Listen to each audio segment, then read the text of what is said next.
दोस्तों मैं हूं आपकी Shipra. Welcome back to my channel. कैसे हैं आप सभी लोग? होप आप सभी लोग अच्छे होंगे। तो मेरी तबीयत ठीक नहीं चल रही है, इसीलिए 2 दिन से व्लॉग मैंने नहीं डाला। आज बहुत हिम्मत करके मैंने सोचा कि आप लोगों को अप टू डेट रखूं, क्योंकि इन्फॉर्मेशन देना तो बनता है। तो बहुत हिम्मत करके आज मैंने व्लॉग बनाने की कोशिश की है।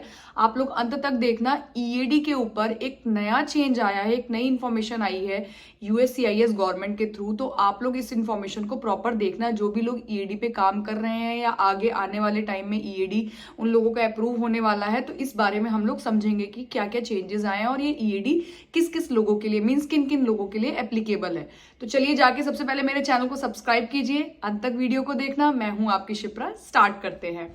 तो दोस्तों ईएडी होता है जैसे कि H1B वीजा है या फिर L1 वीजा है, राइट। तो उनके जो स्पाउस होते हैं वो लोग ईएडी पे काम करते हैं।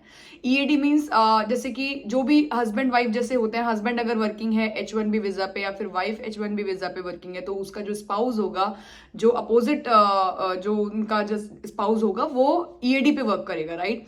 इसके साथ साथ जो F1 वीजा वाले हैं उनको भी ओपीटी प्रोग्राम मिलता है। मीन्स जो नॉर्मल F1 वीजा पे होते हैं उनको 12 मंथ्स का ओपीटी प्रोग्राम के लिए जॉब करने के लिए वर्क ऑथराइजेशन मिलता है। और जो लोग स्टेम से मीन्स जो टेक्निकल फील्ड से होते हैं उनको 36 मंथ्स का उनको टाइम मिलता है कि आप यहाँ पे काम कर सकते हैं। अब चेंजेस क्या आए हैं कि जब भी पहले क्या होता था, जैसे H1B एक्सटेंशन, आप सभी लोगों को पता है H1B जो है वीजा वो हमेशा 6 ईयर्स के लिए वैलिड होता है, राइट। उस 6 ईयर्स में उन्हें I-140 अप्रूव कराना होता है। I-140 अप्रूव होते ही वो अपने वाइफ का या फिर जो भी हस्बैंड है अपनी वाइफ का H4 EAD लगवाएगा, या फिर अगर वाइफ है तो अपने हस्बैंड का H4 EAD लगवाएगी। और उस केस में उनको H4 EAD मिल जाता था I-140 अप्रूव होने के बाद। तो कहने का मतलब जब H4 EAD उसके बाद वो लोग अप्लाई करते थे, H4 EAD मिल जाता था, तो अब वो लोग कॉन्टिन्यूएशन में रह सकते थे। मीन्स जैसे कि जो H1 वीजा वाले हैं वो 6 ईयर्स से ज्यादा भी रह सकते थे, क्योंकि उनका I-140 अप्रूव हो गया था। जो उनके स्पाउस हैं वो भी H4 EAD पे जितने दिन भी काम करना चाहते हैं वो कर सकते थे, उनका भी ऑटोमेटिकली एक्सटेंशन होता था। अब एक एग्जाम्पल देती हूँ दोस्तों कि अगर कोई एम्प्लॉय है जिसका 2021 में H1B लगा, 2023 में उसका I-140 अप्रूव हो गया, 6 महीने बाद उसने H4 EAD के लिए अप्लाई किया और वो भी अप्रूव हो गया, तो मतलब 2023 के जून या जुलाई से उनका जो स्पाउस है वो H4 EAD पे काम करने लगा। मींस 6 साल तक वो काम कर सकता है H1B वीजा वाला, राइट। तो 21 से 26 तक वो काम कर सकता है, राइट। 27 तक वो काम कर सकता है, क्योंकि 6 साल आपके 27 तक हुए, राइट। अब 27 के बाद जो 23 से H4 EAD आपका स्टार्ट हुआ वो 27 तक काम कर सकता है, ठीक है। 2023 से 2027 तक H4 EAD वाला भी काम कर सकता है। अब आ गई बात एक्सपायर की, मींस उनका वीजा 2027 में एक्सपायर हो रहा है, राइट। उस केस में क्या होता था, जब भी H1B वीजा वाले अपना एक्सटेंशन दोबारा करवाते थे तो उस केस में H4 EAD का भी अप्रूवल जाता था, मींस उनका भी एक्सटेंशन होता था। और उस केस में अगर इन केस उनका अप्रूवल टाइमली नहीं आता था तो भी H4 EAD वाले काम कर सकते थे, जैसे H1B वीजा वाले करते हैं कि रिसिप्ट नोटिस आप लोगों को मिल जाता है फाइलिंग के बाद, और फाइलिंग के बाद रिसिप्ट नोटिस मिलने के बाद आप लोग काम कर सकते हो 240 डेज तक। तो ऐसे ही अगर H4 EAD का भी एक्सटेंशन नहीं हो पाता था, मींस अगर उनका अप्रूवल नहीं आ पाता था, तो कुछ टाइम के लिए वो लोग भी काम कर सकते थे।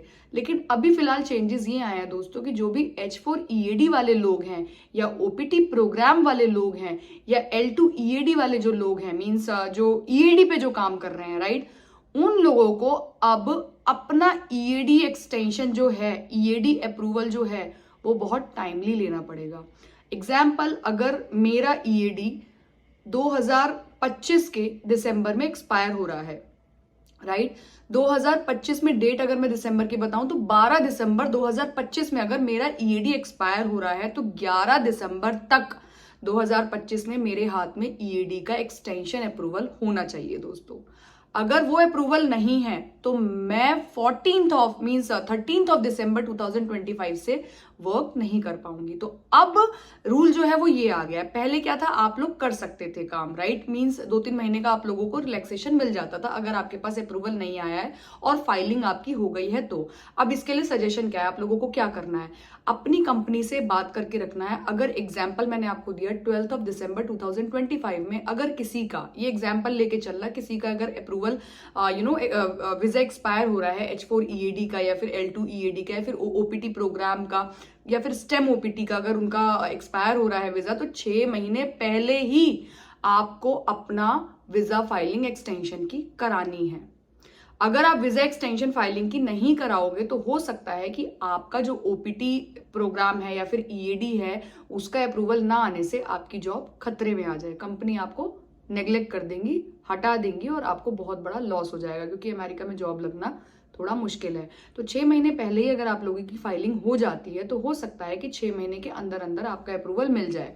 लेकिन अभी आप लोगों को एक और सजेशन दूंगी, आप सभी लोगों को पता है कि मैं एचआर हूं, तो अभी फिलहाल 6 महीने के अंदर तो अप्रूवल किसी का भी नहीं आ रहा है। और अभी फिलहाल अगर मैं अभी की बात करूं तो अभी शटडाउन चल रहा है, जिनका मार्च में अप्रैल में अगर उनका वीजा एक्सपायर हो रहा है तो भी उनका कुछ नहीं हो सकता, क्योंकि 6 महीने उनके रह गए हैं और उस 6 महीने में भी अभी शटडाउन चल रहा है और शटडाउन का पता नहीं कि शटडाउन ओपन कब होगा।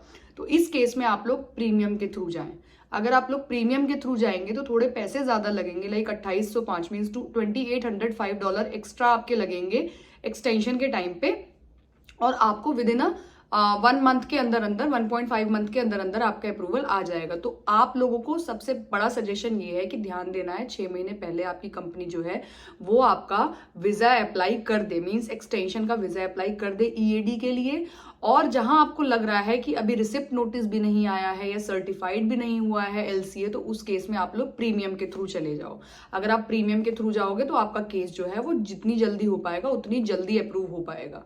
तो ये सजेशन मेरा है, अपनी कंपनी को बहुत ज्यादा आप लोगों को खींच के रखना है, अपनी कंपनी को बहुत ज्यादा प्रेशर दे के रखना है, क्योंकि कंपनीज जो है ना वो H4 EAD के लिए, मीन्स आपका स्पाउस अगर वर्किंग है H1B वीजा पे ना, तो उन्हें H4 EAD से मतलब नहीं होता है।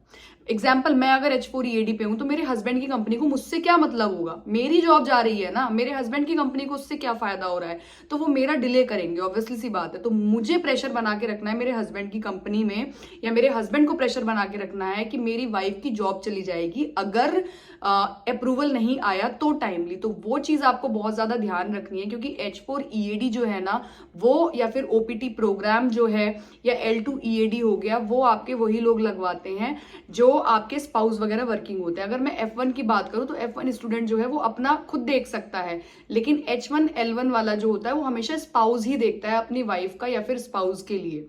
तो ये इन्फॉर्मेशन आप लोगों के लिए होप वैलिड होगी। और अब आप लोगों को ध्यान देना है कि आप लोगों का अप्रूवल जो है वो टाइमली आ जाए, 6 मंथ्स पहले ही आप लोगों को अप्लाई करना है। और अगर कंपनी कर देती है अप्लाई और उसके बावजूद अगर नहीं आता है तो कोशिश करो कि जैसे ही आपके 2-3 महीने बचे, स्टेटस पूछते रहो, और जैसे स्टेटस आपको लगे कि अभी मुझे लग रहा है कि डिले हो जाएगा एक दिन भी, उस केस में आप प्रीमियम में डाल दो अपना केस, तो आपका जो केस है वो with in like 15 to 20 days के अंदर अंदर अप्रूव हो जाएगा, ऑनलाइन आ जाता है। जैसे ही आपका ऑनलाइन जो कोड है आपका आ गया, ऑनलाइन आपका केस नंबर आ गया कि अप्रूवल है, तो फिर तो कोई प्रॉब्लम है ही नहीं। तो दोस्तों, आप लोगों को होप ये इन्फॉर्मेशन सही लगी होगी। थैंक यू सो मच मेरी पूरी वीडियो देखने के लिए। और जितने भी लोग ओपीटी प्रोग्राम में हैं या फिर जितने भी लोग ईएडी पे हैं, डरने वाली कोई बात नहीं है, बहुत बड़ा कोई चेंज नहीं है। ये चेंज ऐसा है कि इस पे हम लोग काम कर सकते हैं, इसीलिए मैंने आपको सजेशन भी दिया कि आप लोगों को क्या करना है। कल दोबारा एक नए व्लॉग में मिलते हैं। बाय।